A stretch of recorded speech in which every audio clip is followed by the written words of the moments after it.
சிவாய நம. திருச்சிற்றம்பலம். தென்னாருடைய சிவனை போற்றி, எந்நாட்டவர்க்கும் இறைவா போற்றி. அருள்மிகு நால்வர் பொற்றால் எம் வீர்த்துணையே. பெரும்பற்ற புலியூரானை பேசாத நாளெல்லாம் பிறவா நாளே என்ற சிந்தனையில் சிறியன் சிவபாலா இன்றைய தினம் சிந்திக்க இருப்பது அருள் திரு மாணிக்க வாசக பெருந்தகையார் அருளிச் செய்த 8ஆம் திருமுறை திருவாசகம். திருவாசகத்தில் 29வது திருப்பதிகம் அருட்பத்து என்ற பதிகத்தில் 4வது திருப்பாடலை சிந்திப்பதற்கு சிவபெருமான் நமக்கு இன்று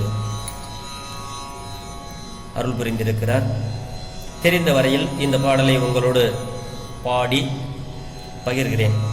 திருச்சிற்றம்பலம். ராகம் மோகனம், தாளம் ஆதி. திருச்சிற்றம்பலம். கமல நான் முகனும் கார்முகில் நீரது கண்ணனும் நன்னுதற்கு அரிய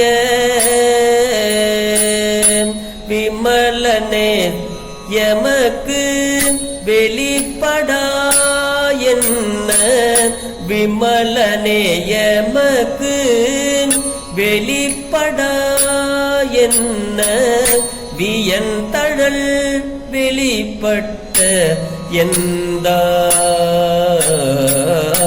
திமில நான் மறை சேர் திருப்பெருந்துறையில் செழுமலர் குருந்தம் மேவிய சீர் அமலனே அடியே ஆதரித்து அழைத்தால் அதெந்துவே என்று அருளாயே அதெந்துவே என்று அருளாயே.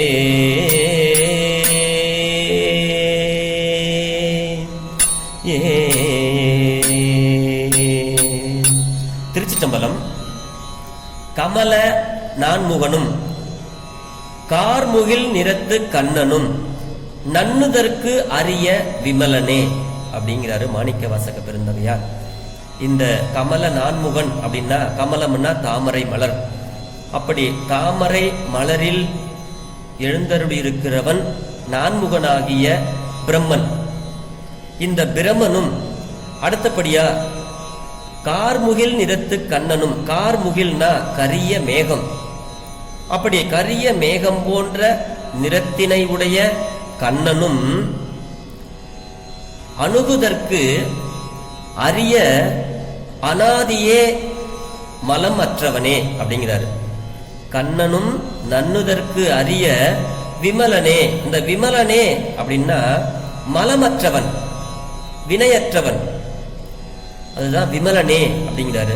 எமக்கு வெளிப்படா என்ன அப்படிங்கிறாரு.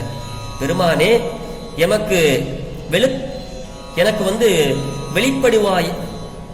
வெளிப்படுவாயாக என்று அவர்கள் வேண்ட. ரெண்டு பேரும் தன்னுடைய ஆணவத்தினுடைய செருக்கினாலே, செல்வ செருக்கினாலே, இவங்க ஒருத்தவர்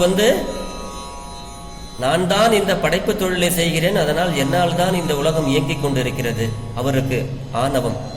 இவர் செல்வ செருக்கு. செல்வம்ங்கிறதுக்கு இந்த கண்ணனும் இவங்க ரெண்டு பேரும், அதாவது இந்த பாடல் ரெண்டு பேரும் போய் திருவண்ணாமலையில அடிமுடி காணாத நின்ற பொழுது சிவபெருமான் அங்கே அரிய ஜோதி வடிவாக தீப்பிழம்பாக வெளிப்பட்டார் அப்படிங்கிறத அதை சொல்றாரு மாணிக்க வாசக பெருமானார் இந்த பாடலே.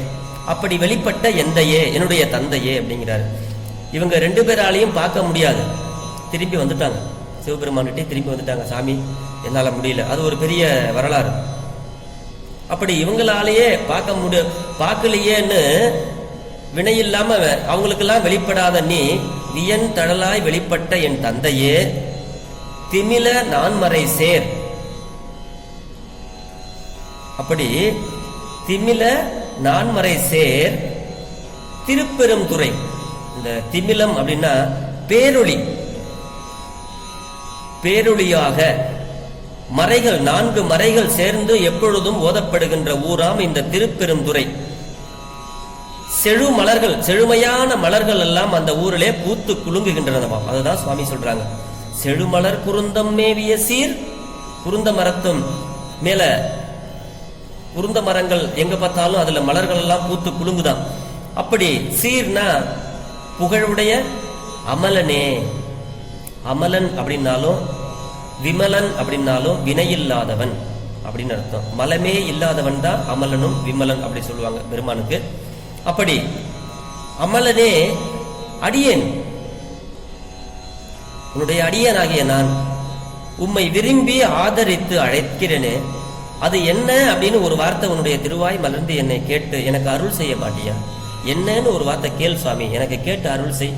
இந்த கேட்கறதே எனக்கு அருள் தான், அதனால நீ என்ன அது எந்துவே என்று ஒரு வார்த்தை என்ன கேள் சுவாமி அப்படின்னு இந்த பாடல்ல பொருள் சொல்றாரு. ஆக கமல நான்முகத்து கார்முகில் நிறத்து கண்ணனும் நன்னுதற்கு அரிய விமலனே, எமக்கு வெளிப்படா என்ன வியன் தழல் வெளிப்பட்ட எந்தாய் திமில நான் மறை சேர் திருப்பெரும் துறை செழுமலர் குருந்தம் மேவிய சீர் அமலனே, அடியேன் ஆதரித்து அழைத்தால் அதெந்துவே என்று அருளாயே. தாமரை மலரில் இருக்கும் நான்முகனாகிய பிரம்மனும் கரிய மேகம் போன்ற நிறத்தினை உடைய கண்ணனும் அணுகுதற்கு அரிய அனாதியே மலமற்றவனே, எமக்கு வெளிப்படுவாயாக என்று அவர்கள் வேண்ட, அவர்களுக்கு காட்சி அளிக்காத நீ, அப்படி அவர்கள் வேண்ட அவங்க 2 பேருக்கும் காட்சி அரிய காட்சியாக பெரிய தீப்பிழம்பாக வெளிப்பட்ட என் தந்தையாகிய சிவபெருமானே, 4 வேதங்களும் ஒளிகளுமாக சேர்ந்த திருப்பெருந்துறையில் ஒளித்துக் கொண்டே இருக்கின்ற அந்த திருப்பெருந்துறையில் எழுந்தருள் இருக்கின்ற செழுமையான பூக்களோடு கூடிய அந்த குருந்த மரத்தடியில் எழுந்தருளி உள்ள புகழுடன் கூடிய அமலனே, அடியேன் ஆதரித்து அழைத்தால் அது என்ன என்று அருள்வாயாக என்றவாறு இந்த பாடல் பொருள் பெறுகிறது. குறிப்பு என்னன்னா, இருள் ஒளியை காண முடியாதவாறு போல கமல நான்முகனும் கார்முகில் வண்ணனும் பதவிகளில் இருக்கிறவங்க, அவர்களால இந்த சாமீபம் கூட அடைய முடியாது. அத்தகைய அனாதி மலமுத்தன் சிவன், மலமுத்தன் சிவன் என்பதை கமல நான்முகனும் விமலனே என்பதால் உணர்த்தினார் சாமி. சாமீபத்தை அடைய சிவயோகம் ஒன்றே சிறந்த சாதனம். அவர்களோ சரிகை கிரியை தொண்டுகள் கூட கைவராதவர்கள். இவர்கள் எப்படி இறைவனை பக்கத்தில் அணுக முடியும் அப்படிங்கிறாரு. ஆனால் அவங்க 2 பேரும் போய் எமக்கு வெளிப்பட்டு அருள வேண்டும் என்று வேண்டினார்கள். அப்படி வேண்டிக் கொண்டார்கள். இறைவன் அவர்களுக்கு பெரிய தழலாக அண்ணாமலையில் தீப்பிழம்பாக ஜோதி வடிவாக வெளிப்பட்டு அவர்களுடைய ஆணவ மலத்தின் வலிமையை அடக்கி ஆட்கொண்டார். அங்கனம் அவர்களுக்கு அண்ணாமலையாய் வெளிப்படினும், ஆனால் எனக்கு தந்தையாவார் சிவபெருமான்னு மாணிக்க வாசகர் இந்த பாடல் நமக்கு சொல்கிறார்.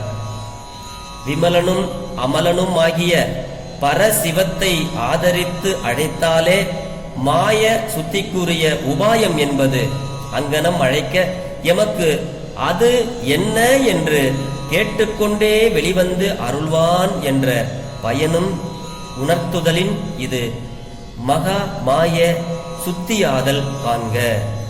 இந்த பாடல் இந்த அளவிலே பொருள் பெற்றது. நாளை மீண்டும் இன்னொரு திருவாசக பாடல்களில் நாம் சிந்திப்போம். இதுவரை நாம் பெரும்பற்ற புலியூரானை பேசாத நாளெல்லாம் பிறவா நாளே என்ற சிந்தனையில் மாணிக்க வாசக பெருமான் அருளி செய்த திருவாசகத்தில் வாழாப்பத்து என்ற பதிகத்திலே 4வது பாடலை நாம் சிந்தித்து விட்டோம். இதில் எந்த பிழை இருந்தாலும் பிழை பொறுக்கும் பெருமானின் அடியார்களாகிய நீங்கள் எளியேன் பிழையையும் பொறுத்தருள வேண்டும். பெரும்பற்ற புலியூரானை பேசாத நாளெல்லாம் பிறவா நாளே. சிவா. திருச்சிற்றம்பலம்.